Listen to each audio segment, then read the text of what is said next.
Du ministère du Pétrole, de l'Énergie et des Énergies renouvelables au secrétariat général de la présidence. Du haut de ses 39 ans, Abdourahmane Cissé vient d'être nommé ministre, secrétaire général de la présidence de la République, en remplacement de Patrick Hachi, nommé Premier ministre, chef du gouvernement. Dans un communiqué diffusé sur sa page officielle, le nouveau secrétaire général dédie sa nomination aux jeunes. Je voudrais remercier et exprimer ma gratitude au président de la République, son Excellence M. Alassane Ouattara, pour la confiance placée en moi ainsi qu'en tous les jeunes, en me nommant ministre, secrétaire général de la présidence de la République. Mais qui est l'homme ? Né le 6 août 1981 dans la commune populaire de Treichville, Abdourahmane Cissé a fait ses classes primaires et secondaires en Côte d'Ivoire. Puis produit de l'école publique ivoirienne, il obtient en 1999, à l'âge de 18 ans, le bac C au lycée moderne de Grand Bassam avec la mention bien. Fils d'ouvrier, le jeune bachelier s'envole pour la France, où il intègre en 2001, à la suite d'un concours, l'école polytechnique française. En 2005, après ses études, Abdourahmane Cissé intègre le monde de la finance internationale. Après avoir occupé quelques postes importants dans certaines structures, le polytechnicien rejoint son pays, la Côte d'Ivoire, en 2011, répondant à l'appel du président de la République Alassane Ouattara.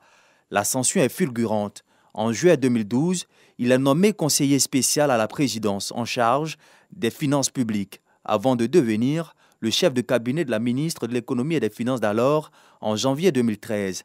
La même année, Abdourahmane Cissé a nommé ministre auprès du Premier ministre chargé du budget, puis ministre du budget et du portefeuille de l'État de 2013 à 2017. Le 10 décembre 2018, l'ingénieur de formation retrouve le ministère du Pétrole, de l'Énergie et des Énergies renouvelables. Titulaire d'un master en économie et gestion des ressources pétrolières, la nomination du ministre Abdourahmane Cissé est vue comme l'expression de la volonté du président de la République de passer le flambeau à une jeune génération. La sous-région ouest-africaine déterminée à mettre fin au phénomène de la traite des personnes. C'est l'objectif de la visite du HTS, le secrétariat ghanéen de la lutte contre la traite des personnes, à la ministre ivoirienne de la solidarité, de la cohésion sociale et de la lutte contre la pauvreté. Accompagnés des responsables d'Expertise France, les autorités ghanéennes sont venues exprimer leur volonté à renforcer la coopération avec la Côte d'Ivoire pour éradiquer le phénomène. C'est pour montrer encore une fois l'importance de la collaboration qui, à la base, est l'objectif principal de notre présence ici. Donc je tiens encore à lancer un message fort à toutes ces personnes-là qui pratiquent la traite pour qu'elles comprennent que ça va devoir s'arrêter. Nous sommes là spécifiquement pour ça, nous allons y travailler. Et en tout cas, on tient à dire merci à nos homologues de la Côte d'Ivoire.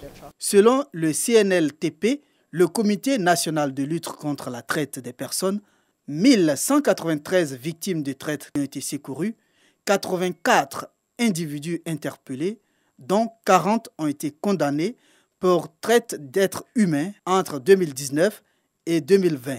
Autant dire que le phénomène demeure préoccupant malgré les efforts des gouvernements. Alors, pour la ministre Mariatou Koné, le renforcement de la coopération sous-régionale en la matière est à encourager. Nous constatons que la question de la lutte contre la traite des personnes est prise à un niveau vraiment très élevé. C'est une question prioritaire pour l'État de Côte d'Ivoire. Et nous voyons tous les jours les arrestations.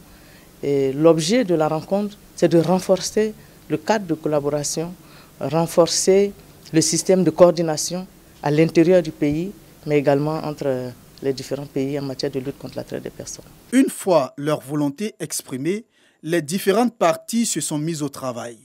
Une table ronde est tout de suite organisée entre Expertise France, le HTS et le Comité national de lutte contre la traite des personnes. Ils vont pendant 2 jours réfléchir sur les questions essentielles telles que les enquêtes conjointes et la mise en place d'une plateforme entre les agents de sécurité.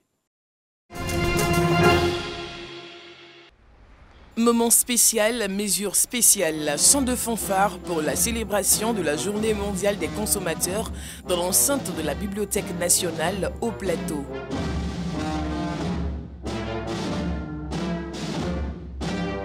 Les populations ont répondu présentes à l'invitation du CNOCCI, la coalition nationale des organisations de consommateurs de Côte d'Ivoire, SOS Vie Chère. Les consommateurs ont été sensibilisés à la connaissance du code qui régit leur association. Seul moyen, selon Alexandre Kofi, de permettre à la population de revendiquer leurs droits et jouir de certains avantages. L'avantage majeur, c'est celui qui permet aux associations consuméristes d'ester en justice. Et se constituer même partie civile pour des consommateurs qui ont subi un préjudice lors des transactions commerciales. Et en second lieu, le second avantage, c'est que l'État souhaite avoir une action conjointe, c'est-à-dire une sorte de contribution des consommateurs lésés, voilà, et une contribution qui permettra au service public ou au service du ministère du Commerce d'agir pour régler certains problèmes sur le marché. Le fer. Le Fonds d'entretien routier a également entretenu l'Assemblée sur les surcharges des camions qui sont les premiers facteurs de dégradation des routes, tout en mettant en lumière les avantages des consommateurs sur la mise en œuvre du règlement 14 de l'UEMOA. Notre combat actuel est de lutter pour que, au niveau des surcharges, les consommateurs qui dépensent en termes de contribuables pour la réalisation de la route puissent vraiment sentir que la durée de vie de nos routes est vraiment consistante et que la durée prévue pour la réalisation des routes puisse être la durée réelle que nos routes ont, parce que c'est la surcharge qui écoute la durée de vie de ces routes-là.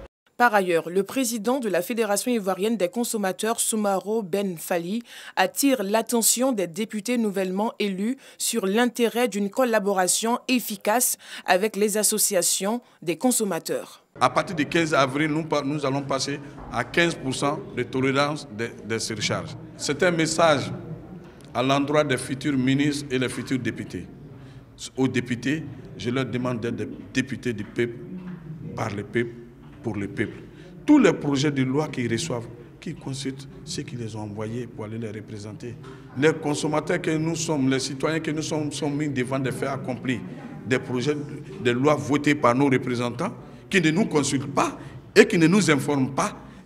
Alors que si nous sommes consultés, on a notre point de vue à donner, il y a certaines situations qu'on peut éviter. La journée mondiale des consommateurs, célébrée tous les 15 mars, a été reportée cette année suite au décès du Premier ministre Ahmed Bakayoko. La coalition des consommateurs créée en 2020 regroupe en son sein 8 fêtières du secteur de la consommation. 14 candidates pour une couronne. Ces femmes ont en partage la couleur de leur teint, le noir, qu'elles ont décidé d'assumer fièrement. Nous sommes à la 3e édition du concours Belle et Noire. Au menu, 3 défilés dans diverses tenues pour mettre en exergue ce qu'elles ont de plus beau.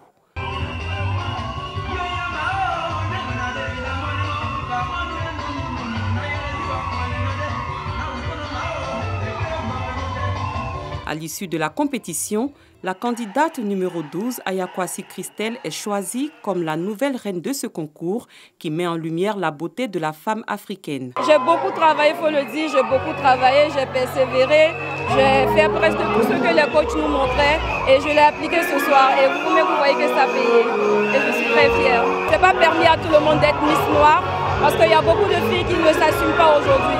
Et moi, à travers cette élection, je veux montrer à certaines filles qu'il faut se valoriser, il faut s'aimer comme on est pour emmener les autres à nous aimer. Véritable plateforme d'échange, de valorisation et de promotion de la femme au teint noir, le concours Miss Belle et Noire est une initiative de la web humoriste et chroniqueuse télé Priscilla Dégameuse. Le teint, notre fierté, notre culture en tant qu'Africain, parce que quand on est Africain, on ne naît pas avec la teinte d'un autre continent. On est noir. Et donc mon teint, ma santé, parce qu'aujourd'hui, avec tout ce qu'il y a, tout ce que la dépigmentation cause, il est important de rappeler à nos sœurs que c'est dangereux pour la santé. Aya Christelle, la nouvelle reine du concours Miss Belle et Noire, âgée de 30 ans, est étudiante en première année à l'INFAS.